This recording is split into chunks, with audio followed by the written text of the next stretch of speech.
Hey guys, मैं आप सभी लोगों के लिए कुछ मज़ेदार पहेलियाँ लेके आई हूँ। तो गाइस, वीडियो पसंद आए तो प्लीज़ लाइक जरूर कर देना। तो गाइस, मेरी पहली पहेलियाँ है, ऐसी कौन सी चीज़ है जिसको काटने के बाद आप लोग गाना गाते हो। तो गाइस, कौन सी चीज़ है जिसके काटने के बाद हम गाना गाते हैं।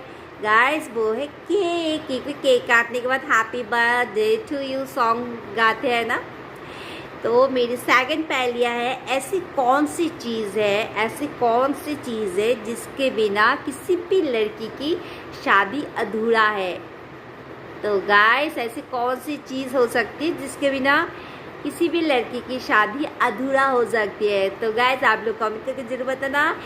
गाइस, वो है दूल्हा, क्योंकि दूल्हा के बिना शादी कैसे हो सकती है। दूल्हा के बिना तो दुल्हन अधूरा है ना गाइस।